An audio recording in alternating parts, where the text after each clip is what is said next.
Hi everyone, welcome back to my channel. So friends, ನಾವೆಲ್ಲರೂ ಕೂಡ ಇವತ್ತು ದಸರಾಗೆ ಹೋಗ್ತಾ ಇದ್ದೀವಿ. ಅಂದರೆ ಫ್ಲವರ್ ಶೋ ನೋಡೋಕ್ಕೆ ಹೋಗೋಣ ಅಂದ್ಕೊಂಡು ಹೋಗ್ತಾ ಇದ್ದೀವಿ. ಇವತ್ತು ಸಂಡೇ ಆಗಿರೋದ್ರಿಂದ ಮಕ್ಕಳೆಲ್ಲ ತುಂಬ ಹಿಂಸೆ ಮಾಡ್ತಿದ್ರು ಹೋಗೋಣ ಅಂತೇಳಿ. ಹಾಗಾಗಿ ಎಲ್ಲರೂ ಕೂಡ ರೆಡಿ ಆಗಿದ್ದೀವಿ. ಲಡ್ಡು ಎಲ್ಲ ಸೊ ಹಾಗಾಗಿ ಇವತ್ತು ನಾನು ಫ್ಲವರ್ಸು ಒಂದು ಕಿರು ನೋಟನ ನಾನು ಈ ವಿಡಿಯೋದಲ್ಲಿ ಹಾಕ್ತಾ ಇದ್ದೀನಿ. ದಯವಿಟ್ಟು ಸ್ಕಿಪ್ ಮಾಡ್ದೇನೆ ಫುಲ್ ವಿಡಿಯೋ ವಾಚ್ ಮಾಡಿ ಅಂತ ಕೇಳ್ಕೊತೀನಿ. ಎಲ್ಲರೂ ನೋಡಿ ರೆಡಿ ಆಗ್ತಾ ಇದ್ದಾರೆ. ಇವನಂತೂ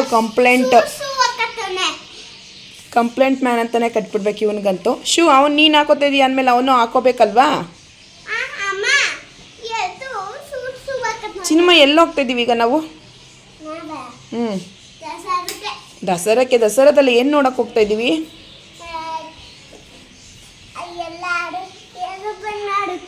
ಏನು ನೋಡೋಕ್ಕೆ? ಏರೋಪ್ಲೇನ್ ನೋಡೋಕೆ ದಸರಾಗೆ ಹೋಗ್ಬೇಕಾ ನಾವು? ಸೊ ಫ್ರೆಂಡ್ಸ್, ಇಲ್ಲಿ ಬರ್ತಾ ಇರುವಂಥ ವೀಡಿಯೋ 3 days ಬ್ಯಾಕ್ ವೀಡಿಯೋ ಮಾಡಿರುವಂಥದ್ದು. ಅಂದರೆ ಫ್ಲವರ್ಸು ಸ್ಟಾರ್ಟ್ ಆಗೋದಕ್ಕಿಂತ ಮುಂಚಿತವಾಗಿ, ಅಂದರೆ ನನಗೊಂದು ಎಕ್ಸಾಮ್ ಇತ್ತು. ಹಾಗಾಗಿ ಅವತ್ತು ಹೋಗಿದ್ದಾಗ ಫ್ಲವರ್ ಶೋ ಎಲ್ಲ ಡೆಕೋರೇಷನ್ ನಡೀತಾ ಇತ್ತು. ಎಂಟ್ರೆನ್ಸ್ ಫೀಸ್ ಇರಲಿಲ್ಲ. ಜಸ್ಟು ಒಳಗಡೆ ಬಂದು ಪಾಪುನ ಆಟ ಆಡಿಸ್ಕೊಂಡು ಹೋಗಿದ್ವಲ್ಲ, ಜಸ್ಟು ನಿಮಗೊಂದು ಕಿರು ನೋಟ ತೋರಿಸ್ತಾ ಇದ್ದೀನಿ. ಈ ರೀತಿ ಇತ್ತು ನೋಡಿ. ಎಷ್ಟು ನಿರ್ಮಲವಾಗಿ ಕಾಣಿಸ್ತೈತೆ ಅಂದರೆ ನೀವು ಇಲ್ಲಿ ನೋಡ್ತಾ ಇರ್ಬೋದು. ಸೈಲೆಂಟ್ ಮೂಮೆಂಟಲ್ಲಿದೆ, ಜನಗಳೇ ಇಲ್ಲ. ಆದರೆ ಇವತ್ತು ತೋರಿಸ್ತೀವಿ ನೋಡಿ ಎಷ್ಟು ಕ್ರೌಡ್ ಇದ್ದಾರೆ. ಜನ ಅಂದರೆ ಕಾಲು ಹಾಕೋಕ್ಕೆ ಜಾಗ ಇಲ್ಲ ಅಂತ ಹೇಳ್ತಾರೆ ಹಳ್ಳಿಯವರು. ಇದೆ ನೋಡಿ ನೀವೇನೆ. ಇಲ್ಲಿ ನಡೀರಿ. ಈಗ ನಾವು ಮನೆಯಿಂದ ಬಂದ್ವಿ. ಬಂದ ತಕ್ಷಣನೇ ಇಲ್ಲಿ ಎಂಟ್ರೆನ್ಸ್ ಫೀಸ್ ಕಟ್ಟಿಲ್ಲ ಅಂದರೆ ನಮಗೆ ಒಳಗಡೆ ಎಂಟ್ರಿ ಇಲ್ಲ. ನೀವು ಇಲ್ಲಿ ನೋಡ್ತಾ ಇರ್ಬೋದು, ದೊಡ್ಡವ್ರಿಗೆ 50 ರೂಪಾಯಿ, ಚಿಕ್ಕ ಮಕ್ಕಳಿಗೆ 25 ರೂಪೀಸ್. ಬಂದ ತಕ್ಷಣವೇ ಎಂಟ್ರೆನ್ಸಲ್ಲಿ 2 ಆನೆಗಳನ್ನ ಇಟ್ಟಿದ್ದಾರೆ ವೆಲ್ಕಮ್ಗೆ. ಮತ್ತು ನಮ್ಮ ಕರ್ನಾಟಕದ ಭೂಪಟವನ್ನು ಹೂವಿಂದ ಅಲಂಕಾರ ಮಾಡಿದ್ದಾರೆ ನೋಡೋದಕ್ಕೆ. ಸೊ ತುಂಬಾ ಚೆನ್ನಾಗಿದೆ. ನೀವು ಇಲ್ಲಿ ನೋಡ್ತಾ ಇರ್ಬೋದು, ಪ್ರತಿ ಒಂದು ಥರ ಹೂವನ್ನು ಬಿಟ್ಟಿಲ್ಲ. ಎಲ್ಲ ಥರ ಹೂವನ್ನು ಕೂಡ, ಹೂವದ ಗಿಡನೂ ಕೂಡ ಇಲ್ಲಿ ಹಾಕಿದ್ದಾರೆ. ನೋಡೋದಕ್ಕೆ 2 ಕಣ್ಣು ಸಾಲದು ಅಂತಲೇ ಹೇಳ್ಬೋದು. ನಾನಂತೂ ಈ ಬಾರಿ ಇಷ್ಟು ವರ್ಷಕ್ಕೆ ಈ ವರ್ಷ ನಾನು ತುಂಬ ಎಂಜಾಯ್ ಮಾಡಿದೆ. ತುಂಬ ಖುಷಿ ಕೊಡ್ತು ನನಗೆ.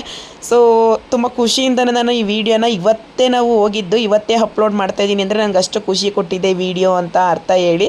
ಸೊ ಒಂದು ಕಡೆ ಬಂದ್ವಿ ನೋಡಿ. ನಮ್ಮ ಬ್ಯಾಕ್ ಸೈಡು ಕೂಡ ಎಲ್ಲ ಥರದ ಎಲ್ಲ ಕಲರ್ಸ್ ಹೂಗಳು ಕೂಡ ಇದೆ. ನೆಕ್ಸ್ಟು ಅಲ್ಲಿಂದ ಒಂದಷ್ಟು ಫೋಟೋಗಳನ್ನ ತಗೊಂಡು ನಾವು ನೆಕ್ಸ್ಟ್ ಇವಾಗ ಬೇರೆ ಕಡೆ ಹೋಗ್ತಾ ಇದ್ದೀವಿ.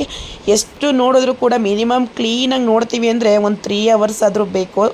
ಫ್ಲವರ್ಸನ್ನು ನೀಟಾಗಿ ನೋಡ್ತೀವಿ ಅಂತ ಹೇಳಿದ್ರೆ ನೋಡಿ ಎಷ್ಟು ಚೆಂದ ಕಾಣಿಸ್ತೈತೆ. ನೆನ್ನೆ ತಾನೇ ಜೋರು ಮಳೆ ಬಂದಿದ್ದರಿಂದ ತುಂಬ ಮಣ್ಣೆಲ್ಲ ಕಾಲೆಲ್ಲ ಇಳ್ಕೊತಿತ್ತು, ಮಣ್ಣಿತ್ತು. ಹಾಗಾಗಿ ಪಾಪು ಶೂ ಎಲ್ಲ ಆಲ್ರೆಡಿ ಒಳಗಡೆ ಬರೋ ಅಷ್ಟರಲ್ಲೇ ಮಣ್ಣು ಮಾಡ್ಕೊಬಿಟ್ಟಿದ್ದ ನೋಡಿ. ಇವರು ಒಳಗಡೆ ಪಾರ್ಕ್ ಒಳಗಡೆ ಬಂದು ಕಾಲನ್ನ ಉಚ್ತಾ ಇದ್ದಾರೆ ನೀಟಾಗಿ ಬದಿಯೆಲ್ಲ ಹೋಗಲಿ ಅಂತೇಳಿ. ಇಲ್ಲ ಅಂದರೆ ನಮ್ಮ ಪ್ಯಾಂಟ್ಗಳಿಗೆಲ್ಲ ಅಂಟಿಸ್ಬಿಡ್ತಾನೆ ಲಡ್ಡು ಪಾಪ ಅಂತ. ಮತ್ತು ಇಲ್ಲಿ ಒಂದು ಪ್ಲೇಸ್ ಬಿಟ್ಟಿದ್ದಾರೆ ನೋಡಿ. ಇಲ್ಲಿ ತಾವರೆ ಗಿಡನೂ ಕೂಡ ಹಾಕಿದ್ದಾರೆ. ಎಷ್ಟು ಚೆನ್ನಾಗಿ ಹರಳಿತ್ತು ಅಂದರೆ ನಮಗಂತೂ ನೋಡಿ ತುಂಬಾ ಖುಷಿ ಆಯಿತು. ಹಂಗಾದ್ರೆ ನಮ್ಮ ಮನೆಯವ್ರು ರೇಗಿಸ್ತಾಯಿದ್ರು, ವರಮಹಾಲಕ್ಷ್ಮಿ ಹಬ್ಬಕ್ಕೆ ಎಲ್ಲ ಕಡೆ ಹುಡ್ಕಾಡ್ತಿದ್ದಲ್ಲ ಈ ಕಿತ್ಕೊಂಡು ಹೋಗು ಅಂತ ಹೇಳಿ. ಮತ್ತು ಇಲ್ಲಿ ಎಂಟ್ರೆನ್ಸ್ ಬಂದ ತಕ್ಷಣವೇ ಒಂದು ಮನುಷ್ಯನ ಚಿತ್ರ ಇದೆ. ಒಂದು ಕಡೆ ರೈತ ಆದರೆ ಒಂದು ಕಡೆ ಸೈನಿಕ. ಇವರಿಬ್ಬರು ಕೂಡ ನಮ್ಮ ದೇಶದ ಬೆನ್ನೆಲುಬು ಅಂತ ಹೇಳೋದಕ್ಕೆ ನಾನು ಇಷ್ಟಪಡ್ತೀನಿ. ಇಬ್ಬರಿಗೂ ಕೂಡ ನಾವು ಒಂದೇ ರೀತಿ ಗೌರವವನ್ನು ಕೊಡಬೇಕು. ಏಕೆಂದರೆ ಹೊಟ್ಟೆ ತುಂಬಿಸೋರು ರೈತ ಆದರೆ ನಮ್ಮನ್ನು ಕಾಯೋರು ಸೈನಿಕ ಅಲ್ವಾ? ಸೊ ನೀವಿಲ್ಲಿ ನೋಡ್ತಾ ಇರ್ಬೋದು. ನೆಕ್ಸ್ಟು ನಾವು ಮುಂದೆ ಹೋಗ್ತಾ ಇದ್ದೀವಿ. ಸೊ ತುಂಬಾ ಖುಷಿಯಾಗುತ್ತೆ ಇದನ್ನು ನೋಡಿದ್ರಂತೂ. ಎಷ್ಟು ಚೆಂದ ಕಾಣಿಸುತ್ತೆ ನೋಡಿ. ಹಿಂದೆ ರಾಜ್ಕುಮಾರ್ ಅವ್ರ ಫಿಲಮ್ಗಳಲ್ಲಿ ಪಾರ್ಕ್ಗಳಲ್ಲೆಲ್ಲ ಈ ರೀತಿ ಕಾಣಿಸ್ತಿತ್ತು. ಆ ರೀತಿಯೇ ತುಂಬ ಚೆನ್ನಾಗಿ ಡೆಕೋರೇಷನ್ ಮಾಡಿದ್ದಾರೆ. ತುಂಬ ಖುಷಿಯಾಗುತ್ತೆ. ಬಟ್ ಏನಪ್ಪ ಅಂದರೆ ಎಲ್ಲ ಬದಿ ಇತ್ತು. ನೆಲ ಎಲ್ಲ ಮಳೆ ಹುದಿದ್ರಿಂದ ಹುಷಾರಾಗಿ ಮಕ್ಳನ್ನ ಕರ್ಕೊಂಡು ಹೋಗೋದ್ರಲ್ಲೇ ಬ್ಯುಸಿ ಆಗಿಬಿಟ್ವಿ. ಯಾಕಂದರೆ ತುಂಬ ರಶ್ ಇದ್ದರು ಜನ. ಎಲ್ಲರೂ ಹೋಗ್ತಾಯಿದ್ರೆ ಕಾಲು ಇನ್ನೂ ಬದಿ ಜಾಸ್ತಿ ಹಾಕ್ತಾನೆ ಇರ್ತಿತ್ತು. ನೆಕ್ಸ್ಟ್ ಇಲ್ಲಿ ನೋಡಿ ಜಟಕ ಗಾಡಿಯನ್ನು ಹೂವಲ್ಲಿ ಅಲಂಕಾರ ಮಾಡಿದ್ದಾರೆ. ಮತ್ತು ಡಿಫ್ರೆಂಟ್ ಹೂವಿದೆ. ಒಂದು ತಿಂಗಳಾದರೂ ಕೂಡ ಅದು ಒಣಗಲ್ಲ. ಆ ಥರ ಹೂವು ಕೂಡ ಇಲ್ಲಿ ಇದೆ. ನೀವು ಇಲ್ಲಿ ನೋಡ್ತಾ ಇರ್ಬೋದು. ಸೊ ಅಲ್ಲೂ ಕೂಡ ಒಂದಷ್ಟು ಫೋಟೋಗಳನ್ನ ತಗೊಂಡು ಇವಾಗ ನೆಕ್ಸ್ಟ್ ಪ್ಲೇಸ್ಗೆ ಹೋಗ್ತಾ ಇದ್ದೀವಿ. ಮತ್ತು ನೋಡಿ, ಈ ಬಾರಿ ನಮ್ಮ ಕಾಂಗ್ರೆಸ್ ಕರ್ನಾಟಕ ಸರ್ಕಾರ ಜಾರಿಗೆ ತಂದಿರುವಂತಹ ಮಹಿಳೆಯರಿಗಿರುವಂತಹ ಸವಲತ್ತುಗಳನ್ನು ಕೂಡ ಇಲ್ಲಿ ಹೂವಿಂದ ಅಲಂಕಾರ ಮಾಡಿದ್ದಾರೆ. ಮತ್ತು ರಾಜಮಣಿ, ನಮ್ಮ ರಾಜಮಣಿಯವ್ರ ಬಗ್ಗೆ ಹೇಳಲೇಬೇಕು. 1891ರಿಂದ 1907 ಗಂಟನೂ ಇವರು ಅಧಿಕಾರದಲ್ಲಿ ಇದ್ದಂಥವ್ರು. ಇವ್ರನ್ನೂ ಕೂಡ ಸಿರಿಧಾನ್ಯದಿಂದ ಅಲಂಕಾರ ಮಾಡಿದ್ದಾರೆ. ನಾನು ಆಲ್ರೆಡಿ ಹೇಳಿದೆ, ಬಸ್ ಫ್ರೀ ಇರೋದು ಮತ್ತು ಗೃಹಲಕ್ಷ್ಮಿ ಹಣ ಆ ಥರದ್ದೆಲ್ಲನೂ ಕೂಡ ಇಲ್ಲಿ ಶೋ ಮಾಡಿದ್ದಾರೆ. ಮತ್ತು ಇಲ್ಲಿ ಸ್ಟಾರ್ ಸುವರ್ಣ ಟಿ ವಿ ಚಾನಲ್ ಬರ್ತೈತೆ, ನೀವು ಇಲ್ಲಿ ನೋಡ್ತಾ ಇರ್ಬೋದು. ಇವರು ಇಲ್ಲಿ ಈ ಪಾರ್ಕೆಲ್ಲ ಡೆಕೋರೇಷನ್ ಮಾಡಿದಾರಲ್ಲ, ಇಲ್ಲಿ ಸ್ಪಾನ್ಸರ್ ಆಗಿರೋದ್ರಿಂದ ಎಲ್ಲ ಕಡೆಯೂ ಕೂಡ ಅವ್ರದ್ದು ಸ್ಟಾರ್ ಸುವರ್ಣ ಅವ್ರದ್ದು ಅಡ್ವರ್ಟೈಸ್ಮೆಂಟ್ ಎಲ್ಲ ಬರ್ತಾನೆ ಇರ್ತಿತ್ತು. ಅದನ್ನೆಲ್ಲ ನೋಡಿಕೊಂಡು ನೆಕ್ಸ್ಟ್ ಮುಂದೆ ಬಂದ್ವಿ. ಎಲ್ಲ ಪಾರ್ಕ್ಗಳಲ್ಲೂ ಅದರಲ್ಲೂ ಫ್ಲವರ್ ಶೋಗಳಲ್ಲಿ ಹಾರ್ಟ್ ಅಂತೂ ಇದ್ದೇ ಇರುತ್ತೆ. ನೆಕ್ಸ್ಟ್ ಇಲ್ಲಿಗೆ ಬಂದರೆ ಮಹಿಷಾಸುರಂದು ಚಿತ್ರ, ಮತ್ತು ಇಲ್ಲಿ ನೀವು ಇಲ್ಲಿ ನೋಡ್ತಾ ಇರ್ಬೋದು ಅರಮನೆದೆಲ್ಲ ಹೂಗಳಲ್ಲಿ ಚೆನ್ನಾಗಿ ಅಗರಬತ್ತಿ, ಸೈಕಲ್ ಅಗರಬತ್ತಿಯವರು ಅಲಂಕಾರ ಮಾಡಿರುವಂಥದ್ದು. ಅದನ್ನು ನಾವು ನೋಡ್ಕೊಂಡು ಮುಗಿಸ್ಕೊಂಡು ಇವಾಗ ಇನ್ನೊಂದು ಡಿಫ್ರೆಂಟ್ ಏನಪ್ಪ ಅಂದರೆ ಫ್ಲವರ್ ಶೋ ಒಳಗಡೆ ಇಲ್ಲೊಂದು ಉದ್ದಕ್ಕೆ ಒಂದು ನೆರಳ ಥರ ಮಾಡಿದ್ದಾರೆ, ಚಪ್ರ ಥರ. ಅದ್ರ ಮೇಲೆ ಎಲ್ಲ ಬಟರ್ಫ್ಲೈ ಥರ ಹೂಗಳಿದೆ, ಮತ್ತು ಡಿಫ್ರೆಂಟ್ ಹೂಗಳು ಸಾಲು ಬಿಟ್ಟಿದ್ದಾರೆ. ಆ ಕಡೆ ಈ ಕಡೆ ತೊಟ್ಲು ಥರ ಎಲ್ಲ ಕುಂದಗಳೆಲ್ಲ ನೇತಾಕಿದ್ದಾರೆ. ನೋಡೋದಕ್ಕೆ ಎಷ್ಟು ಚೆಂದ ಅನಿಸುತ್ತೆ ಅಂದರೆ ತುಂಬಾ ಖುಷಿಯಾಗುತ್ತೆ. ನೀವು ಇಲ್ಲಿ ನೋಡ್ತಾ ಇರ್ಬೋದು ಎಷ್ಟು ಚೆನ್ನಾಗಿ ಕಾಣಿಸುತ್ತೆ ಅಂದರೆ ಏನೋ ನಮ್ಮ ಮೇಲೆ ತಳಿರು ತೋರಣ ಕಟ್ಟಿದ್ದಾರೆ ಅಂತ ಅನಿಸುತ್ತೆ. ಅವರು ಅದು ಹಬ್ಬೋ ಗಿಡ ಕೆಳಗಡೆಯಿಂದ ಮೇಲ್ಗಡೆ ಎಲ್ಲ ನೀಟಾಗಿ ಹಬ್ಸಿದಾರಲ್ಲ, ಅವ್ರ ಫೇಸನ್ಸ್ಗೆ ಒಂದು ಸೆಲ್ಯೂಟ್ನೇ ಹೇಳ್ಬೇಕು, ಅಷ್ಟು ತುಂಬ ಚೆನ್ನಾಗಿ ಮಾಡಿದ್ದಾರೆ. ಸೊ ತುಂಬ ಖುಷಿ ಆಯಿತು. ನಾವು ಬರಬೇಕಾದ್ರೆ ಯಾರೋ ಹೇಳ್ತಿದ್ರು ಈ ಬಾರಿ ಮಾಮೂಲಿ ಹೋದ ವರ್ಷ ಹೇಗಿತ್ತೋ ಹಾಗೇ ಇತ್ತು ಅಂತ ಹೇಳ್ಕೊಂಡು ಬರ್ತಿದ್ರು. ನಾವು ಒಳಗಡೆ ಹೋಗಬೇಕಾದ್ರೆ ಎಂಟ್ರಿ ಆದ ತಕ್ಷಣವೇ ಹೌದಾ ನಾವು ಯಾಕಾದರೂ ಬಂದ್ವಿ ಅಂತ ಅನಿಸ್ತು. ಆದರೆ ಒಳಗಡೆ ಹೋಗಿ ಎಲ್ಲನೂ ಕೂಡ ನೋಡಿ ಪರ್ಚೇಸ್ ಮಾಡಿದ ಮೇಲೆ ಸೊ ತುಂಬ ಖುಷಿ ಆಯಿತು, ಹಾರ್ಟ್ಫುಲಿ ತುಂಬ ಖುಷಿ ಆಯಿತು. ನೀವು ಇಲ್ಲಿ ನೋಡ್ತಾ ಇರ್ಬೋದು ಎಷ್ಟು ಚಂದವಾಗಿ ಎಲ್ಲನೂ ಯಾವ ರೀತಿ ಬೆಳೆದಿದ್ದಾರೆ ನೋಡಿ. ಸೊ ತುಂಬಾ ಖುಷಿ ಆಗುತ್ತೆ ಇದನ್ನೆಲ್ಲ ನೋಡ್ತಾ ಇದ್ದರೆ. ಅಲ್ಲಿಂದ ಮುಗಿಸ್ಕೊಂಡು ಇವಾಗ ನೆಕ್ಸ್ಟು ನೋಡಿ ಒಂದು ಬಸವಂದು ವಿಗ್ರಹ ನೆಟ್ಟಿದ್ದಾರೆ ಹೂವಲ್ಲಿ ಅಲಂಕಾರ ಮಾಡಿ. ಅದನ್ನು ಅಲ್ಲೂ ಕೂಡ ಒಂದಷ್ಟು ಫೋಟೋನ ತೆಗೆಸ್ಕೊಂಡು ಇಲ್ಲೊಂದು ಬಂದೂಕು ಯುದ್ಧ ಮಾಡಬೇಕಾದ್ರೆ ಬಳಸ್ತಾರಲ್ಲ ಅದಕ್ಕೂ ಕೂಡ ಹೂವಲ್ಲಿ ಅಲಂಕಾರ ಮಾಡಿದರೆ ಒಬ್ಬ ಸೈನಿಕಂದು ಚಿತ್ರನೂ ಕೂಡ ಬಿಡಿಸಿ. ಇವಾಗ ನಾವು ಗ್ಲಾಸ್ ಹೌಸ್ಗೆ ಬರ್ತಾಯಿದ್ದೀವಿ. ಗ್ಲಾಸ್ ಹೌಸು ಹೊರಗಡೆಯಿಂದ ನೋಡಿದಾಗ ಅಷ್ಟೊಂದು ರಿಚ್ಚಾಗೇನೋ ಕಾಣಿಸಿಲ್ಲ, ಅದರ ಒಳಗಡೆ ಬಂದಮೇಲೆ ತುಂಬ ಖುಷಿ ಆಯಿತು. ಸಂಸತ್ ಭವನನ ನಿರ್ಮಿಸಿದ್ದಾರೆ ಈ ಬಾರಿ. ನೀವು ಇಲ್ಲಿ ನೋಡ್ತಾ ಇರ್ಬೋದು ಎಲ್ಲ ಸ್ವತಂತ್ರ ನಾಯಕರು ಸಂವಿಧಾನವನ್ನು ರೂಪಿಸೋಕ್ಕೆ ಯಾರ್ಯಾರಿದ್ರೋ ಅವರ ಚಿತ್ರಣನೂ ಕೂಡ ಇಲ್ಲಿ ನಾವು ನೋಡ್ಬೋದು. ಮತ್ತು ಫ್ಲವರು ಅಷ್ಟೇ ಸುತ್ತ ಎಷ್ಟು ವಿಶಾಲಾಗಿದೆ ಅಂದರೆ ಈ ಸಾರಿ ಹೆಚ್ಚು ನಾನು ಹೂವು ನೋಡೋದ್ರಲ್ಲಿ ಸೇವಂತಿಗೆ ಹೂವೇ ಜಾಸ್ತಿ ನೋಡಿದ್ದು. ಸೊ ಸೇವಂತಿಗೆ ಹೂವು ಎಷ್ಟು ಕಲರ್ ಇದೆ ಅಂದರೆ ಎಷ್ಟು ನೋಡಿದ್ರೂ ಕೂಡ ಬೇಜಾರಾಗಲ್ಲ, ಅಷ್ಟು ಖುಷಿ ಕೊಡುತ್ತೆ. ಎಷ್ಟು ಒತ್ತೊತ್ತಿಗೆ ಇದೆ ಅಂದರೆ ನೋಡೋಕ್ಕೆ ಎರಡು ಕಣ್ಣು ಸಾಲದು, ಅಷ್ಟು ತುಂಬ ಚೆನ್ನಾಗಿ ಅವರು ಚೆನ್ನಾಗಿ ಬೆಳೆಸಿದ್ದಾರೆ ಅಂತ ಹೇಳೋಕ್ಕೆ ಇಷ್ಟಪಡ್ತೀನಿ. ನೀವು ಇಲ್ಲಿ ನೋಡ್ತಾ ಇರ್ಬೋದು ಮೆರೂನ್ ಆದಮೇಲೆ ಪರ್ಪಲ್, ಆಮೇಲೆ ಯೆಲ್ಲೋ, ರೆಡ್, ಎಷ್ಟು ಚೆಂದ ಇದೆ ನೋಡಿ, ನೋಡೋಕ್ಕೆ ಚೆಂದ. ಇದು ಮಗ್ಮಗಿದೆ, ಯಾಕಂದರೆ ಇನ್ನೂ 6 days ಇರಬೇಕು, ಅದಕ್ಕೋಸ್ಕರ ಮಗ್ಮಗೆ ಇದೆ ನೋಡಿ. ಹರಳಿಬಿಟ್ರೆ ಅದು ಚೆನ್ನಾಗಿರಲ್ಲ. ಫಸ್ಟು ನಾವು ಎಂಟ್ರಿ ಆದ ತಕ್ಷಣವೇ ಸಂಸತ್ ಭವನ ಇದೆ, ಮತ್ತು ಇಲ್ಲಿ ಥ್ರೆಡ್ಡಲ್ಲಿ ನಿರ್ಮಾಣವಾಗಿರುವಂಥ ಫೋಟೋಸ್ಗಳು ಸೊ ತುಂಬಾ ಚೆನ್ನಾಗಿದೆ. ಮತ್ತು ನಮ್ಮ ಇಂಡಿಯಾ ಫ್ಲ್ಯಾಗು ಕೂಡ ಇಲ್ಲಿ ಗಿಡದಲ್ಲೇ ನಿರ್ಮಾಣ ಮಾಡಿದ್ದಾರೆ. ಸೊ ತುಂಬಾ ಖುಷಿಯಾಗುತ್ತೆ ಇದನ್ನು ನೋಡಿ. ನೆಕ್ಸ್ಟ್ ಇಂಪಾರ್ಟೆಂಟ್ ಇನ್ನೊಂದನ್ನು ನಾನು ನಿಮಗೆ ಹೇಳಲೇಬೇಕು. ಇಲ್ಲಿ ನೋಡಿ, ನಿಮಗೆ ಇದು ನೋಡ್ತಾ ಇದ್ದರೆ ನಿಮಗೆ ಗೊತ್ತಾಗುತ್ತೆ ನಮ್ಮ ಭಾರತೀಯ ಸಂಸ್ಕೃತಿಯನ್ನು ಇದು ಹೇಳುವಂಥದ್ದು.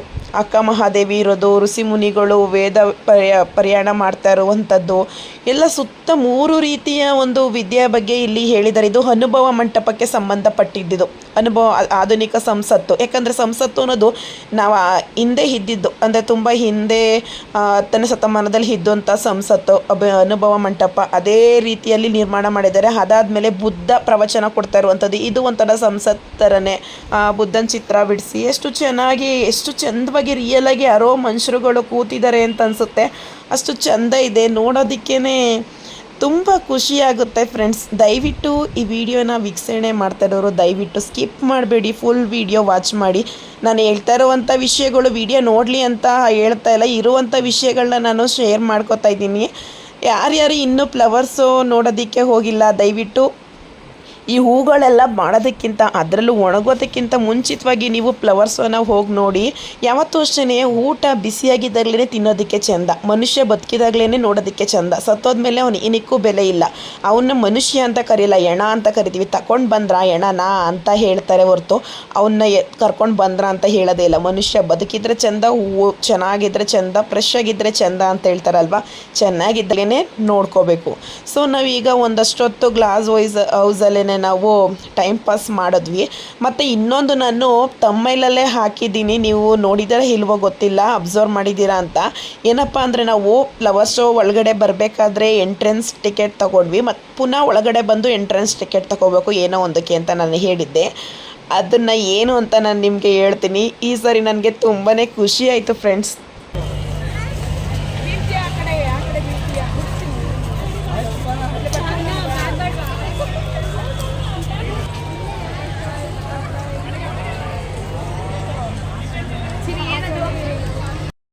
ಏನದು ಅಂತ ಗೊತ್ತಾಗಿದೆ ಅಂತ ತಿಳ್ಕೊತೀನಿ. ನೀವು ಇಲ್ಲಿ ನೋಡ್ತಾ ಇರ್ಬೋದು butterflies show, robotic butterfly so ಇದಕ್ಕೂ ಅಷ್ಟೇ ಸೇಮ್ ಎಂಟ್ರೆನ್ಸ್ ಟಿಕೆಟ್ಸು ಫ್ಲವರ್ಸ್ ಶೋಗೆ ಬರೋದಕ್ಕೆ 50 ರುಪೀಸ್ ಹೇಗಿರುತ್ತೆ, ಇಲ್ಲೂ ಅಷ್ಟೇ ಇದ್ರೊಳಗಡೆ ಹೋಗೋದಕ್ಕೆ ಎಂಟ್ರೆನ್ಸ್ ಟಿಕೆಟ್ ಬಂದು 50 ರುಪೀಸ್, ಮಕ್ಕಳಿಗೆ 25 ರುಪೀಸ್ ಅಂತ ಇತ್ತು. ನನಗೆ ಅಲ್ಲಿ ಎಂಟ್ರೆನ್ಸ್ ಟಿಕೆಟ್ ಯದುವೀರ್ಗೆ ತಗೊಂಡೆ. ಇಲ್ಲಿರೋದು ಒಂದು 7-8 ಬಟರ್ಫ್ಲೈ ನೋಡೋದಕ್ಕೆ ಇವನಿಗೆ ಹಾಫ್ ಟಿಕೆಟ್ ತೊಗೊಳ್ಳೋದು ಬೇಡ, ಅವಶ್ಯಕತೆ ಇಲ್ಲ ಅಂತ ಅನಿಸ್ತು. ಹಾಗಾಗಿ ನಾನು ಇವನು ತಗೊಂಡಿಲ್ಲ. ಇಲ್ಲೂ ಏನು ಕೂಡ ರಿಸ್ಟ್ರಿಕ್ಷನ್ ಮಾಡಿಲ್ಲ, ಡೈರೆಕ್ಟ್ ಮಕ್ಕಳಲ್ವಾ ಅಂತ ಬಿಟ್ಟರು, ಅದೊಂದು ಖುಷಿ ಆಯಿತು.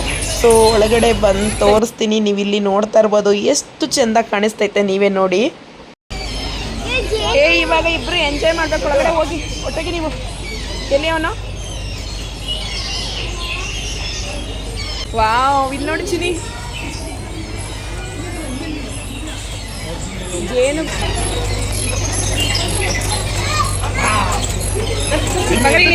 ನಿಂತ್ಕೊ ಇಲ್ಲಿ, ನೀವು ನಿಂತ್ಕೊಳ್ರಿ ಪಕ್ಕ.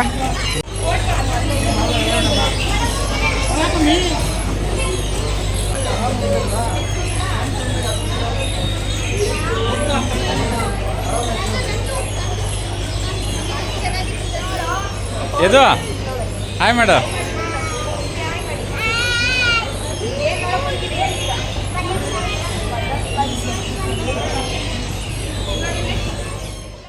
ಸೊ ಫ್ರೆಂಡ್ಸ್, ನೋಡ್ತಾ ಇದ್ದೀರಲ್ವ ಬಟರ್ಫ್ಲೈ ಶೋ ಎಷ್ಟು ಚೆಂದ ಇದೆ ಅಂದರೆ, ಎಂಟ್ರೆನ್ಸ್ ಟಿಕೆಟ್ ಜಾಸ್ತಿ ಆಯಿತು ಅಂತ ಅನಿಸಿದ್ರು ಕೂಡ ಒಳಗಡೆ ಬಂದಮೇಲೆ ನಮಗೆ ತುಂಬಾ ಒಂದು ಒಳ್ಳೆ ಫೀಲ್ ಆಯಿತು. ನೀವು ಇಲ್ಲಿ ನೋಡ್ತಾ ಇರ್ಬೋದು ಗ್ರೀನ್ ಕಲರ್ದು, ಇದನ್ನು ನಾವು ತಾತಪ್ಪ ಹುಳ ಅಂತ ಕರಿತೀವಿ. ಮತ್ತು ಯಾರಾದರೂ ನಮಗೆ ಪ್ರೀತಿ ಪಾತ್ರರು ಡೆತ್ ಆಗಿಬಿಟ್ಟಿದ್ರೆ ಅವರು ನಮ್ಮನ್ನು ನೋಡೋದಕ್ಕೆ ಬಂದಿದ್ದಾರೆ ಅಂತ ಅರ್ಥ ಹೇಳಿ ಇದನ್ನು ನಮ್ಮ ಮನೆ ಒಳಗಡೆ ಏನಾದರೂ ಬಂದರೆ ಆ ರೀತಿ ಹೇಳ್ತಾರೆ. ತೊಟ್ಲು ಹುಳ ಆ ಥರ ಎಲ್ಲ ಕರೀತಾರೆ. ಇದೆಲ್ಲ ಚಿಟ್ಟೆ ಜಾತಿಗೆ ಸಂಬಂಧಪಟ್ಟಂಥದ್ದು ಎಲ್ಲ. ಸೊ ಎಲ್ಲನೂ ಕೂಡ ಮೆಷಿನಲ್ಲಿ ಎಷ್ಟು ಚೆನ್ನಾಗಿ ಅಳವಡಿಸಿದ್ದಾರೆ ಅಂದರೆ ನೋಡೋದಕ್ಕೇ 2 ಕಣ್ಣು ಸಾಲದು. ಅದರಲ್ಲೂ ಮಕ್ಕಳಂತೂ ತುಂಬ ಚೆನ್ನಾಗಿ ಎಂಜಾಯ್ ಮಾಡ್ತಾರೆ. ನೋಡಿ, ನನ್ನ ಮಗ ಸ್ವಲ್ಪ ಚಿಕ್ಕವನಾಗಿರೋದ್ರಿಂದ ಲಕ್ಷಿತ್ ಅವನಿಗೇನು ಕಾಣಿಸ್ತಿರಲಿಲ್ಲ, ಯಾಕಂದರೆ ಇಲ್ಲಿ ನೋಡಿ ಗೇಟ್ ಥರ ಮಾಡಿದ್ದಾರೆ. ಹಾಗಾಗಿ ಆ ಕಡ್ಡಿಗಳೆಲ್ಲ ಅಡ್ಡ ಇರೋದ್ರಿಂದ ಕ್ಲೀನಾಗಿ ಕಾಣಿಸ್ತಿರಲಿಲ್ಲ ಅವನಿಗೆ. ಹಾಗಾಗಿ ಅವನ್ನ ಮೇಲೆತ್ತಿ ಹಿಡ್ಕೊಂಡು ಎಲ್ಲ ಬಟರ್ಫ್ಲೈ ಎಲ್ಲ ಪರಿಚಯ ಮಾಡಿಸ್ಕೊಟ್ಟೆ ಮೊದಲು ಅವನಿಗೆ. ತುಂಬ ಚೆನ್ನಾಗಿ ಎಂಜಾಯ್ ಮಾಡೋದು. ಸುಮಾರು ಒಂದು ಹಾಫ್ ಆನ್ ಅವರ್ನ ಒಳಗಡೆ ಕಾಲ ಕಳೆದ್ವಿ. ನೋಡಿ ಎಷ್ಟು ಚೆಂದ ಇದೆ.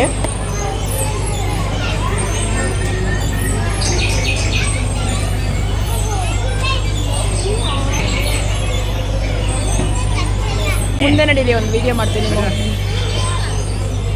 ಚಿಟ್ಟೆ ಹತ್ರ ನಿನ್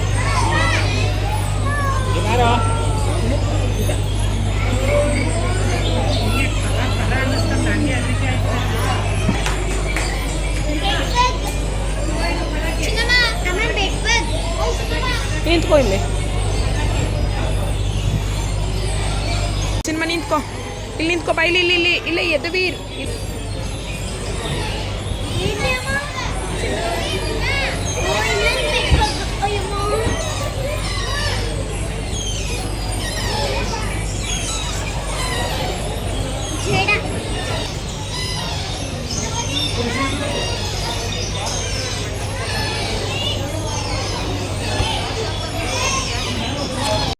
ಈಗ ನಾವು ಬಟರ್ಫ್ಲೈ ಶೋ ಎಲ್ಲ ನೋಡಿಕೊಂಡು ಹೊರಗಡೆ ಬಂದ್ವಿ. ಇದೊಂದು ಖುಷಿ ಆಯಿತು. ಎಂಟ್ರೆನ್ಸ್ ಟಿಕೆಟ್ಗೆ 50 ರುಪೀಸ್ ಕೊಟ್ವಲ್ಲ, ಜಾಸ್ತಿ ಆಯಿತು ಅಂತ ಅನ್ಕೋತಾ ಇದ್ವಿ. ಎಕ್ಸಿಟ್ ಆದ ತಕ್ಷಣವೇ ಇಲ್ಲಿ ನಮಗೆ ಒಂದು ಬಂಪರ್ ಲಾಟ್ರಿ ಇತ್ತು. ಏನಂದರೆ ಇಲ್ಲಿ ಲಕ್ಕಿ ಡ್ರಾ ಸಿಸ್ಟಮ್ ಇತ್ತು. ಇಲ್ಲಿ ಟಿಕೆಟ್ ತೊಗೊಬಂದ್ವಲ್ಲ, ಅಲ್ಲಿ ಹಾಫ್ ಟಿಕೆಟ್ ಹರ್ಕೋತಾರೆ. ಇನ್ನು ಹಾಫ್ ಟಿಕೆಟಲ್ಲಿ ನಮ್ಮ ನೇಮ್ ಮತ್ತು ಅಡ್ರೆಸ್, ಫೋನ್ ನಂಬರ್ನ ಬರೆದಾಕೋದು. ಲಕ್ಕಿ ಡ್ರಾ ಥರ ಮಾಡಿ ಅಲ್ಲಿ ಯಾರು ಹೆಸರು ಚಾಯ್ಸ್ ಮಾಡ್ತಾರೋ ಅವರಿಗೆ ಒಂದು ಸ್ಕೂಟಿ ಬಹುಮಾನ ಇತ್ತು. ಸೊ ಇದನ್ನು ಕೇಳಿ ತುಂಬಾ ಖುಷಿ ಆಯಿತು. ಎಂಟ್ರೆನ್ಸ್ ಟಿಕೆಟ್ ಕೊಟ್ಟು ಅಂತ ವೇಸ್ಟ್ ಮಾಡ್ಕೊಳ್ಳೋದಕ್ಕಿಂತ ಬರುತ್ತೋ ಇಲ್ವೋ, ಬರಿಬೇಕಾದ್ರೆ ಒಂಥರ ಮನಸ್ತೃಪ್ತಿ ಅನಿಸುತ್ತೆ. ಹೌದಾ, ನಮಗೆ ಬರಲಿ ಅನ್ನೋದು ಒಂದು ಸ್ವಾರ್ಥತೆ ಇರುತ್ತಲ್ವ. ಯಾಕಂದರೆ ಫ್ಯಾಮಿಲಿ 10 ಮೆಂಬರ್ಸ್ ಬಂದಿರ್ತಾರೆ. 10 ಎಂಟ್ರೆನ್ಸ್ ಟಿಕೆಟ್ ತಗೊಂಡಿರ್ತಾರೆ. ನಾವು 2 ತಗೊಂಡಿರೋದಕ್ಕೆ ನಮಗೆ ಬರ್ಬೋದೇನೋ ಅನ್ನೋ ಒಂದು ದೃಷ್ಟಿಯಿಂದ ನಾವು ಹಾಕಿದ್ದೀವಿ. ಯಾರಿಗಾದ್ರೂ ಬರಲಿ, ಒಟ್ಟಿನಲ್ಲಿ ಇದರಿಂದ ನಮಗಂತೂ ತುಂಬ ಖುಷಿ ಆಯಿತು. ಫಸ್ಟ್ ಇಲ್ಲಿ ಎಲ್ಲ ಮುಗಿಸ್ಕೊಂಡು ಇವಾಗ ನೆಕ್ಸ್ಟ್ ಇಲ್ಲೊಂದು ಹೊರಗಡೆ ಚಿತ್ರಗಳನ್ನ ಇಟ್ಟಿದ್ದಾರೆ. ಫ್ಲವರ್ಸ್ದು, ನೆಕ್ಸ್ಟು ಬಟರ್ಫ್ಲೈ ಎಲ್ಲ ಇಲ್ಲಿ ನಿಂತ್ಕೊಂಡು ಮಕ್ಕಳಿಗೆ ನೀಟಾಗಿ ಫೋಟೋಸ್ ಎಲ್ಲ ತೆಗೆದ್ವಿ ಒಂದಷ್ಟು. ಮತ್ತು ಇಲ್ಲೊಂದು ಎಲೆಕ್ಟ್ರಿಕ್ ಸ್ಕೂಟ್ರು ಕೂಡ ಡೆಮೋಗಿಟ್ಟಿದ್ರು. ಇಲ್ಲೂ ನಿಂತ್ಕೊಂಡು ನಮ್ಮ ಮಕ್ಕಳು ಏನು ನೋಡಲಿ ಅಲ್ಲಿ ನಿಂತ್ಕೊಂಡು ಅಮ್ಮ ಇಲ್ಲೊಂದು ಫೋಟೋ, ಇಲ್ಲೊಂದು ವೀಡಿಯೋ ಮಾಡಿ, ಇಲ್ಲೊಂದು ಫೋಟೋ ತೆಗಿ ಅಂತ ಹೇಳ್ಕೊಂಡು ನಿಂತ್ಕೋತಿದ್ರು. ಅವ್ರಿಗೆ ಯಾಕೆ ಬೇಜಾರು ಮಾಡೋದು ಅಂತೇಳಿ ಅಲ್ಲೊಂದು ಫೋಟೋ ತೆಗೆದ್ಬಿಟ್ಟು ಇವಾಗ ನೆಕ್ಸ್ಟು ಕರ್ಕೊಂಡು ಬಂದ್ವಿ. ನೀವು ಇಲ್ಲಿ ನೋಡ್ತಾ ಇರ್ಬೋದು, ಹಲಸಿನ ಗಿಡಗಳನ್ನ ಮಾರಾಟ ಮಾಡ್ತಾಯಿದ್ರು. ಮತ್ತು ಸಿಹಿ ಹಣ್ಣಿಂದು, ಹಲಸಿನ ಹಣ್ಣು ಅಂತಲ್ಲ, ಎಲ್ಲ ಥರ ಸಿಹಿ ಹಣ್ಣಿಂದು. ಮತ್ತು ಇಲ್ಲಿ ಚಿಕ್ಕ ಗಿಡದಲ್ಲಿ ಸಪೋಟ ಬಿಟ್ಟಿತ್ತು ನೋಡಿ, ತುಂಬಾ ಖುಷಿ ಆಯಿತು. ಅದನ್ನು ನೋಡಿಕೊಂಡು ನೆಕ್ಸ್ಟ್ ನಮಗೆ ಬೇಕಾಗಿರುವಂಥ ಥಿಂಗ್ಸ್ನ ಒಂದಷ್ಟು ಪರ್ಚೇಸ್ ಮಾಡೋಣ ಅಂದ್ಕೊಂಡು ಬಂದ್ವಿ. ನೀವು ಇಲ್ಲಿ ನೋಡ್ತಾ ಇರ್ಬೋದು, ಇಲ್ಲಿ ಒಂದಷ್ಟು ಆಧ್ಯಾತ್ಮಿಕ ಬುಕ್ಸ್ಗಳನ್ನು ಮಾರಾಟ ಮಾಡ್ತಾಯಿದ್ರು. ಅಂದರೆ ಆಯುರ್ವೇದಕ್ಕೆ ಸಂಬಂಧಪಟ್ಟಂಥದ್ದು, ಅಂದರೆ ಪಚ್ಚೆ ಕರ್ಪೂರ, ಪ್ಯೂರ್ ಕುಂಕುಮ, ಮತ್ತು ಗಂಧದ ಕಡ್ಡಿ, ಅಂದರೆ ಗೋಮೂತ್ರದಿಂದ ಗಂಧದ ಕಡ್ಡಿ ಮತ್ತು ಎಲ್ಲ ಕುಂಕುಮ ಎಲ್ಲ ತಯಾರಿಸಿರುವಂಥದ್ದು. ಮತ್ತು ಬುಕ್ಸ್ಗಳು ಅಷ್ಟೇ ತುಂಬ ಚೆನ್ನಾಗಿತ್ತು, ಒಂದೊಂದು ಕೂಡ ಡಿಫ್ರೆಂಟಾಗಿತ್ತು. ನನಗೆ ಇಲ್ಲಿ ಯಾವ್ಯಾವ ದೇವರಿಗೆ ಯಾವ್ಯಾವ ಥರ ರಂಗೋಲಿ ಹಾಕಬೇಕು ಅನ್ನೋದು ಒಂದು ಬುಕ್ಸ್ ಇತ್ತು. ನನಗೆ ಯಾಕೋ ಇಂಟ್ರೆಸ್ಟಿಂಗ್ ಅನಿಸ್ತು, ಅದನ್ನು ನೋಡಲೇಬೇಕು ಅಂತೇಳಿ ಕ್ಯೂರಿಯಾಸಿಟಿಯಿಂದ ತಗೊಂಡೆ. ಮತ್ತು ಗಣಪತಿ ಸ್ತೋತ್ರ, ಮಕ್ಕಳಿಗೆ ವಿದ್ಯೆ ಏನಾದರೂ ಕಡಿಮೆ ಇದ್ದರೆ ಅದನ್ನು ಯಾವ ರೀತಿ ಮಂತ್ರ ಹೇಳಿಸಿ ಅವರಿಗೆ ವಿದ್ಯೆನ ಜಾಸ್ತಿ ಮಾಡೋದು, ಆ ಥರ ಎಲ್ಲ ಬುಕ್ಸ್ಗಳು ತುಂಬ ಡಿಫ್ರೆಂಟಾಗಿತ್ತು.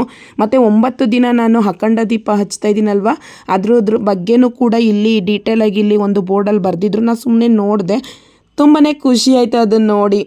ಸದ್ಯ ದೇವರು ಒಳ್ಳೇದು ಮಾಡ್ಲಪ್ಪ, ಭಕ್ತಿಯಿಂದ ಮಾಡ್ತಾಯಿದ್ದೀನಿ ಅಂತ ಅಂದ್ಕೊಂಡು ಇವಾಗ ನೆಕ್ಸ್ಟ್ ಅಂಗಡಿಗೆ ಬಂದ್ವಿ. ಇಲ್ಲಿ ನೋಡಿ ಒಂದು ಬುಕ್ಸ್ಗಳು ಇಟ್ಟಿದ್ದಾರೆ, ಇಂಗ್ಲೀಷ್, ಕನ್ನಡ ಡ್ರಾಯಿಂಗ್ ಬುಕ್ಸ್ಗಳನ್ನ. ಇದೇನೆಂದರೆ ಮೇಲ್ಗಡೆ ಪೇಪರ್ ಅಂಟಿಸಿದ್ದಾರೆ ಅಂತ ಅನಿಸುತ್ತೆ. ಸ್ಕೆಚ್ ಪೆನಲ್ಲಿ ಬರೆದ್ಬಿಟ್ಟು ಬಟ್ಟೆಲಿ ಅಳಿಸೋದು ಅಷ್ಟೇ, ಎಷ್ಟಾದರೂ ವರ್ಕ್ ಮಾಡ್ಬೋದು. ಮತ್ತು ವರ್ಕ್ ಬುಕ್ಗಳು ಕೂಡ ಇಲ್ಲಿ ಇದೆ. ಇದು ಸ್ವಲ್ಪ ನನಗೆ ಇಷ್ಟ ಆಯಿತು. ಲಡ್ಡುಗೆ ಈ ಬುಕ್ಸ್ನ ನಾನು ಕೊಡಿಸ್ದೆ, ಯಾಕಂದರೆ ಅವನು ಜಾಸ್ತಿ ಚಿತ್ತು ಮಾಡೋದು ಜಾಸ್ತಿ, ಮತ್ತು ಬರೆಯೋದು ಹರಿಯೋದು ಆ ರೀತಿ ಮಾಡ್ತಾನೆ ಇರ್ತಾನೆ. ಹಾಗಾಗಿ ಇದು ಅವನಿಗೆ ಕರೆಕ್ಟಾಗಿದೆ, ಚೆನ್ನಾಗಿ ಸೂಟ್ ಆಗುತ್ತೆ ಅಂತ ಹೇಳಿ ಅವನಿಗೆ ಕೊಡಿಸ್ದೆ. ಯಾಕಂದರೆ ಯದುವೀರೆಲ್ಲ ಇಲ್ಲಿರೋ ವಿಷಯಗಳೆಲ್ಲ ಎಲ್ಲದ್ರ ಬಗ್ಗೆನೂ ಕೂಡ ಯದುವೀರಿಗೆ ಗೊತ್ತು.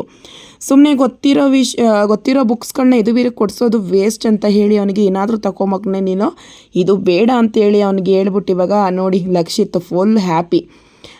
ನೆಕ್ಸ್ಟ್ ಪ್ಯೂರ್ ದ್ರಾಕ್ಷಾರಸನೂ ಕೂಡ ಇತ್ತು. ಎಲ್ಲರೂ ಇವಾಗ ಕುಡ್ಕೊಂಡು ಇವಾಗ ನೆಕ್ಸ್ಟ್ ಅಂಗಡಿಗೆ ಹೋಗಬೇಕು. ಯಾಕಂದರೆ ತುಂಬ ಡಿಫ್ರೆಂಟ್ ಥಿಂಗ್ಸ್ಗಳನ್ನ ಇಲ್ಲಿ ಮಾರಾಟ ಮಾಡ್ತಾಯಿದ್ರು. ಹಾಗಾಗಿ ನನಗೆ ಈ ಸರಿ ತುಂಬಾ ಖುಷಿ ಕೊಡ್ತು ಅಂತಲೇ ಹೇಳ್ಬೋದು. JSS ಅವರು ಇಲ್ಲಿ ಪ್ಯೂರು ಅಂದರೆ ವಾಂಗಿಬಾತ್ ಪೌಡರು ಮತ್ತು ಬಿಸಿಬೇಳೆಬಾತ್ ಪೌಡರು, ದೇಸಿ ತುಪ್ಪ, ಹಪ್ಪಳ ಎಲ್ಲ ಮಾರ್ತಾಯಿದ್ರು. ಯಾಕೋ ನಮಗೆ ಈ ರೇಟು ನನಗೆ ಅಷ್ಟೊಂದು ಇಷ್ಟ ಆಗಲಿಲ್ಲ. 1 kgಗೆ 1 ಸಮಥಿಂಗ್ ಎಷ್ಟೋ ಹೇಳಿದ್ರು, ಇಲ್ಲ 240 ರೂಪಾಯಿ ಹೇಳಿದ್ರು. ನಮ್ಗೆ ಅಷ್ಟೊಂದು ಇಷ್ಟ ಆಗಲಿಲ್ಲ. ಬಟ್ ಟೇಸ್ಟ್ ಅಂತೂ ತುಂಬ ಚೆನ್ನಾಗಿತ್ತು. ಸೊ ಟೇಸ್ಟ್ ನೋಡ್ಬಿಟ್ಟು ಜಾಸ್ತಿ ದುಡ್ಡಾಯಿತು ಅಂತೇಳಿ ಇವಾಗ ನಾವು ನೆಕ್ಸ್ಟ್ ಅಂಗಡಿಗೆ ಹೋದ್ವಿ. ಇಲ್ಲಿ ಪ್ಯೂರ್ ಜೇನುತುಪ್ಪ ಮತ್ತು ರಾಗಿ ಹಪ್ಪಳ, ರಾಗಿ ಗೋಟಿ ಎಲ್ಲವನ್ನು ಕೂಡ ಇಲ್ಲಿ ಮಾರಾಟ ಮಾಡ್ತಿದ್ರು. ಮತ್ತು ಥ್ರೆಡ್ಡಿಂದ ಮಾಡ್ತಿರುವಂತಹ ಫೋಟೋಸ್ಗಳನ್ನೂ ಕೂಡ ಇಲ್ಲಿ ಮಾರಾಟ ಮಾಡ್ತಾಯಿದ್ರು. ಇದರಲ್ಲಿ ನನಗೆ ಇನ್ನೊಂದು ಅಂಗಡಿ ಇಷ್ಟ ಆಗಿದ್ದು ಅಂದರೆ ಇಲ್ಲಿ ಮಡಿಕೆ. ನೀವು ಇಲ್ಲಿ ನೋಡ್ತಾ ಇರ್ಬೋದು, ಅದರಲ್ಲಿ ಇತ್ತೀಚೆಗಂತೂ ನನಗೆ ಮಡಿಕೆ ಅಂದರೆ ತುಂಬಾ ಇಷ್ಟ. ಸೌದೆ ಒಲೆಯಲ್ಲಿ ಅಡುಗೆ ಮಾಡೋದು ಅದೆಲ್ಲ ಒಂದು ವೀಡಿಯೋದಲ್ಲಿ ಹಾಕಿದ್ದೀನಿ, ನೀವು ನೋಡಿರ್ಬೋದು. ಇಲ್ಲಿ ಕಾಫಿ ಕಪ್ಗಳು, ಮೊಸರು ಇಡುವಂಥ ಬೌಲ್ಗಳು, ಮತ್ತು ಇಲ್ಲಿ ನೋಡಿ ನೀರು ಹಾಕಿದ್ರೆ ಸಾಕು ಊದ್ಬೋದು. ನೀವು ಇಲ್ಲಿ ನೋಡಿ ನೀರು ಹಾಕ್ಬೇಕಾ? ನೀರು ಹಾಕ್ಬಿಟ್ಟು ಊದೋದು. ಎಲ್ಲ ಕೀಳ್ರ ನೀವು.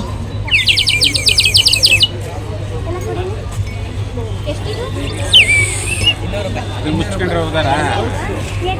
ಎಷ್ಟು ಚಂದ ಇದೆ ನೋಡಿ. ಇದನ್ನೆಲ್ಲ ಮಣ್ಣಲ್ಲಿ ಮಾಡಿರುವಂಥದ್ದು. ಇದನ್ನು ತಗೋಬೇಕು ಅಂತ ಅನ್ಸಿದ್ರು ಮನೆಗೆ ತಂದರೆ ಅದು 1 ನಿಮಿಷನೂ ಬರಲ್ಲ. ನನ್ನ ಮಕ್ಕಳು ಸ್ವಲ್ಪ ಡೀಸೆಂಟಾಗಿದ್ದರೆ ಕೊಡ್ಸೋಣ ಅಂತ ಅನ್ಸೋರು ತುಂಬ ಇಷ್ಟ ಆಯಿತು. ಬಟ್ ಏನಪ್ಪ ಅಂದರೆ ಬೇಕಾದರೆ ಬೇಕು ಅಂತಲೇ ಮುರಿದಾಕ್ಬಿಡ್ತಾರೆ. ಹಾಗಾಗಿ ನಾನು ಅದು ಬೇಡ ಅಂತೇಳಿ ಲೆಸ್ ಮಾಡಿಬಿಟ್ಟು ತಗೋಬೇಕು ಒಂದಷ್ಟು ಮಡಿಕೆಗಳನ್ನ ಅಂತ ಅಂದ್ಕೊಂಡೆ.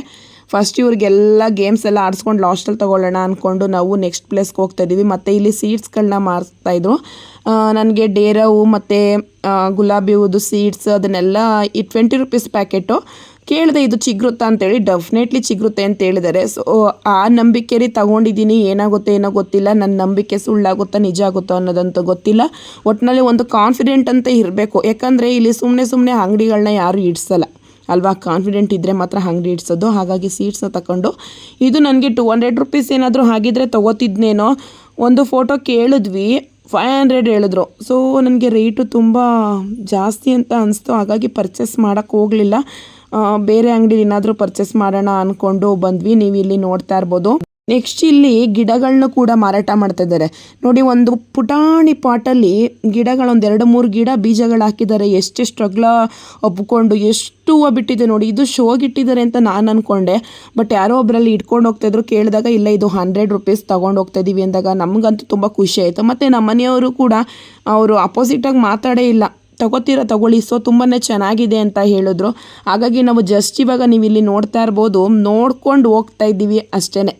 ನೀವು ಇಲ್ಲಿ ನೋಡ್ತಾ ಇರ್ಬೋದು ಪರ್ಪಲ್, ರೆಡ್, ವೈಟ್, ಆರೆಂಜ್ ಎಲ್ಲ ಕಲರು ಇದೆ. ಸೊ ತುಂಬಾ ಖುಷಿ ಆಯಿತು. ಆದರೆ ಮಕ್ಕಳು ತಗೊಳಕ್ಕೆ ಬಿಡ್ತಾರಾ? ಗೇಮ್ ಮಾಡಬೇಕು ಫಸ್ಟ್ ಅವರು. ನೀವು ಇಲ್ಲಿ ನೋಡ್ತಾ ಇದ್ದೀರಲ್ವಾ, ಗೇಮ್ ಅಂತ ಬಡ್ಕೋತಾನೆ ಇದ್ರು. ಫಸ್ಟು ಇವನಿಗೊಂದು ಗೇಮು ಅವನಿಗೊಂದು ಗೇಮ್ ಆಡಿಸ್ಬಿಟ್ಟು ಆಮೇಲೆ ಏನೇ ಇದ್ರು ಪರ್ಚೇಸು, ತಿನ್ನೋದು, ಕುಡಿಯೋದು ಎಲ್ಲ ಮಾಡೋಣ ಅಂದ್ಕೊಂಡು ಇಬ್ರಿಗೂ ಕೂಡ ಒಂದೊಂದು ಗೇಮ್ನ ಆಡಿಸಿದ್ವಿ. ನೀವು ಇಲ್ಲಿ ನೋಡ್ತಾ ಇರ್ಬೋದು.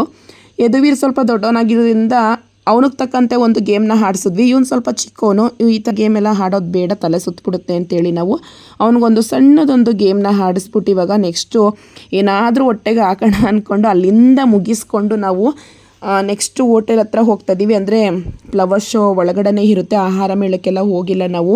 ನೋಡಿ ಎಲ್ಲ ಡಿಫ್ರೆಂಟ್ಸ್ ಗೇಮ್ಸ್ಗಳಿವೆ. ನೀವು ಇಲ್ಲಿ ನೋಡ್ತಾ ಇರ್ಬೋದು. ನೋಡೋದಕ್ಕೆ ಖುಷಿಯಾಗುತ್ತೆ. ಮತ್ತು ನಮ್ಮ ಮಕ್ಕಳು ಕೂಡ ಇಲ್ಲಿ ಕರ್ಕೊಂಡೋಗಿ ನಾವು ಈ ಥರ ಗೇಮ್ಸ್ ಎಲ್ಲ ಆಡಬೇಕು ಅಂತ ಹೇಳಿದ್ರು. ಆದರೆ ಅವ್ರ ವಯಸ್ಸಿಗೆ ಇದೆಲ್ಲ ಸರಿ ಹೋಗಲ್ಲ. ಮತ್ತು ಇಲ್ಲಿ ಟಿಕೆಟ್ ಇದೆಯಲ್ಲ ಗೇಮ್ಸ್ ಆಡೋದಕ್ಕೆ 50 ರೂಪೀಸ್ ಇತ್ತು, ಈ ಸಾರಿ 8 ರೂಪೀಸ್ ಮಾಡಿದ್ದಾರೆ. ಸೊ ನನಗೇನೋ ರೇಟು ಕೂಡ ಇಷ್ಟ ಆಗಲಿಲ್ಲ, ಯಾಕಂದರೆ ಎಲ್ಲರೂ ಕೂಡ ದುಡ್ಡು ಇಟ್ಟಿರಲ್ಲ. ಎಂಟ್ರೆನ್ಸ್ ಟಿಕೆಟ್ಗೂ 50 ರೂಪೀಸ್ ಕೊಡಬೇಕು, ನೆಕ್ಸ್ಟ್ ಇಲ್ಲಿ ತಿನ್ನೋದಕ್ಕೆ ದುಡ್ಡು ಕೊಡ್ತೀವಿ, ಪುನಃ ಗೇಮ್ ಆಡೋದಕ್ಕೂ ಹೆವಿ ರೇಟ್ ಅಂತಂದಾಗ ಬಡವ್ರು ಎಲ್ಲಿಂದ ಹೋಗಬೇಕು, ಅದೊಂದು ನನಗೆ ತುಂಬ ಬೇಜಾರಾಯಿತು. ಮತ್ತು ಇಲ್ಲಿ ನಾವೇನಾದರೂ ಸ್ನ್ಯಾಕ್ಸ್ ತಿನ್ನೋಣ ಅಂತ ಹೇಳಿ ನನ್ನ ಮಗ ಸ್ಪ್ರಿಂಗ್ ಪೊಟ್ಯಾಟೋನ ಕೇಳ್ದ. ಹಾಗಾಗಿ ಒಂದು ತಗೊಂಡು 4 ಜನ ಡಿವೈಡ್ ಮಾಡ್ಕೊಳ್ಳೋಣ ಅಂಥೇಳಿ ಒಂದಕ್ಕೆ ಮಾತ್ರ ಆರ್ಡರ್ ಕೊಟ್ವಿ. ಯಾಕಂದರೆ ಚಿಕ್ಕ ಮಕ್ಕಳಾಗಿದ್ರೋದ್ರಿಂದ ಒಂದು 2 ಪೀಸ್ ತಿಂತಾರೆ ಅಷ್ಟೇ, ವೇಸ್ಟ್ ಮಾಡಿಬಿಡ್ತಾರೆ ಅಂತೇಳಿ ಇವಾಗ ಒಂದನ್ನು ಮಾತ್ರ ಹೇಳಿದ್ವಿ. ನೀವು ಇಲ್ಲಿ ನೋಡ್ತಾ ಇರ್ಬೋದು. ಇದಕ್ಕೂ ಕಿತ್ತಾಟ. ಲಕ್ಷಿತ್ತು ನನ್ನ ಕೈ ಕೊಡು ಅಂತ ಹೇಳಿ ಇವನು ನಾನು ಇಟ್ಕೋತೀನಿ ಅಂತೇಳಿ. ಇಲ್ಲೂ ಎಲ್ಲಿ ಬೀಳಿಸ್ಬಿಡ್ತಾರಪ್ಪ. ನೀವು ರೋಡ್ ನೋಡ್ತಾ ಇರ್ಬೋದು, ಮಳೆ ಊದಿ ರೋಡೆಲ್ಲ ನೋಡಿ ಎಲ್ಲ ಬದಿಯಾಗಿದೆ. ಇದಂತೂ ಬೇಜಾರಾಯಿತು. ಇದು ನಡ್ಕೊಂಡು ಬರೋದೇ ದೊಡ್ಡ ಸಂಕಟ. ಯಾಕಾದರೂ ಬಂದ್ವು ಅಂತ ಅನ್ಸಿದ್ರು ಲಾಸ್ಟಲ್ಲಿ ಹ್ಯಾಪಿ. ನಾವಂತೂ ತುಂಬ ಖುಷಿ ಪಟ್ವಿ. ನೀನು ತಿನ್ನು ಈಗ ಲಡ್ಡು, ಸೈಡ್ ಬಾ ಲಡ್ಡು, ನೀನು ತಿನ್ನು.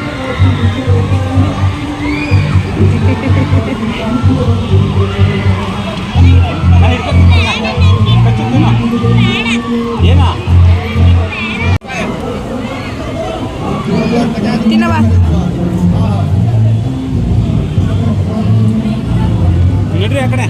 ಸೊ ನಾವು ಅಲ್ಲಿಂದ ಮುಗಿಸ್ಕೊಂಡು ಇಲ್ಲಿ ಬಜ್ಜಿ ತುಂಬ ಫೇಮಸ್, ಹಪ್ಪಳ ಖಾರ ಮತ್ತು ಬಜ್ಜಿ, ನೆಕ್ಸ್ಟು ನ್ಯೂಡಲ್ಸ್ ಅದು ಫೇಮಸ್ ಆಗಿದೆ. ಹಾಗಾಗಿ ಇಲ್ಲಿ ಬಜ್ಜಿ ನನಗೆ ಅಷ್ಟೊಂದು ಇಷ್ಟ ಆಗಲ್ಲ, ಏನೋ ಗೊತ್ತಿಲ್ಲ. ನಮ್ಮ ಮನೆಯವರು ಎಲ್ಲೂ ಇಷ್ಟಪಡಲ್ಲ ಬಜ್ಜಿ ತಿನ್ನೋಣ ಅಂತ ಫಸ್ಟಿಂದ ಹೇಳ್ತಾನೆ ಇದ್ರು. ಸೊ ಇವರಿಗೋಸ್ಕರ ಬಜ್ಜಿ ಟಿಕೆಟ್ ತೊಗೊಂಡ್ವಿ. ಇಲ್ಲೂ ಅಷ್ಟೇ 3 ಬಜ್ಜಿಗೆ 60 ರೂಪೀಸು ಮತ್ತು ಒಂದು ಪ್ಲೇಟ್ ನ್ಯೂಡಲ್ಸ್ಗೆ 60 ರೂಪೀಸು. ಸೊ ಮಕ್ಳಿಗೋಸ್ಕರ ತಿನ್ನೋಣ ಅಂಥೇಳಿ ಇಬ್ರಿಗೂ ಹಾಫ್ ಡಿವೈಡ್ ಮಾಡಿ ಕೂರಿಸಿದ್ದೀವಿ ತಿನ್ನಿ ಅಂತೇಳಿ. ಇದಂತೂ ಖುಷಿಯಿಂದ ತಿಂತಾರೆ. ನಾನು ಮತ್ತು ನಮ್ಮ ಯಜಮಾನ್ದು ಇಬ್ಬರು ಕೂಡ ನಾವು ಬಜ್ಜಿನ ಡಿವೈಡ್ ಮಾಡ್ಕೊಂಡ್ವಿ. ನಮ್ಗೆ ಇಷ್ಟೇ ಸಾಕಾಯಿತು, ಹೊಟ್ಟೆ ತುಂಬಿಡ್ತು. ಲಂಚ್ಗೆ ಅಂತೇಳಿ ನಾವು ಡಿಕ್ಕಿ ಒಳಗಡೆ ಊಟನ ಕೂಡ ತಗೊಂಡು ಬಂದಿದ್ವಿ. ಆದರೆ ಊಟ ತಿಂದೇ ಇಲ್ಲ, ಇದೇ ಹೊಟ್ಟೆ ತುಂಬಿಡ್ತು. ಇಲ್ಲಿಂದ ಮುಂದೆ ಏನೇನೋ ಸ್ನ್ಯಾಕ್ಸ್ ಎಲ್ಲ ತೊಗೊಂಡು ತಿಂದ್ವಿ, ಅದೇ ತುಂಬ ಹೊಟ್ಟೆ ತುಂಬಿಡ್ತು ನಮಗೆ. ನೋಡಿ ನನ್ನ ಕೈಲಿ ಮುಟ್ಟಿಸ್ತಾನಿಲ್ಲ, ಎಲ್ಲಿ ಅಮ್ಮ ಎತ್ಕೊಂಡು ತಿಂತಾಳೆ ಅಂತ. ತಿನ್ನೋದೇ 2 ಸ್ಪೂನು. ತಿನ್ನೋ ತನಕ ನಾವು ಯಾರೂ ಮುಟ್ಟಲೇಬಾರ್ದು. ಅದೊಂದು ಈ ಮಕ್ಕಳು ಬಿಹೇವಿಯರ್ ಅಂತೂ ಎಲ್ಲರ ಮಕ್ಕಳು ಇದೇ ಥರ ಅಂತ ಅನಿಸುತ್ತೆ. ಅಲ್ಲಿಂದ ಮುಗಿಸ್ಕೊಂಡು ಇಲ್ಲಿ 20 ರೂಪೀಸ್ ಥಿಂಗ್ಸ್ ಅಂತ ಮಾರ್ತಾಯಿದ್ರು. ಯಾರಿಗೆ ಆದರೂ ಹೆಣ್ಮಕ್ಳಿಗೆ ಕಡಿಮೆ ರೇಟಿಗೆ ಥಿಂಗ್ಸ್ಗಳು ಸಿಗುತ್ತೆ ಅಂದರೆ ಒಂದು 5 ನಿಮಿಷ ನಿಂತ್ಕೋತೀವಿ ಏನು ಸಿಗ್ಬೋದು ಅಂತ ಹೇಳಿ. ಸೊ ನನಗೆ ಇದನ್ನೆಲ್ಲ ನೋಡಿ ವರ್ತ್ ಅನಿಸ್ತು. ಹಾಗಾಗಿ ಒಂದು 4ರಿಂದ ಒಂದು 5 ಐಟಮ್ಸ್ನ 20 ರೂಪೀಸ್ ಐಟಮ್ಸ್ನ ಪರ್ಚೇಸ್ ಮಾಡಿಕೊಂಡೆ. ಇಷ್ಟೇ ನನಗೆ ಅಂತ ಪರ್ಚೇಸ್ ಮಾಡ್ಕೊಂಡಿದ್ದು. ಇದನ್ನೆಲ್ಲ ಮನೆಗೆ ಪರ್ಚೇಸ್ ಮಾಡಿಕೊಂಡೆ ನೆಕ್ಸ್ಟು. ಮತ್ತು ಈ ಗೇಮ್ಸ್ಗಳಂದ್ರೆ ನನಗೆ ತುಂಬಾ ಇಷ್ಟ. ನೀವು ಇಲ್ಲಿ ನೋಡ್ತಾ ಇರ್ಬೋದು.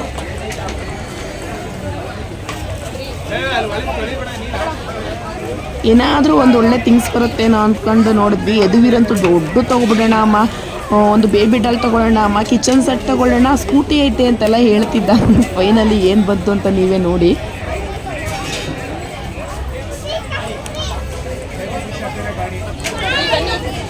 ಅಪ್ಪ ಬನ್ನಿ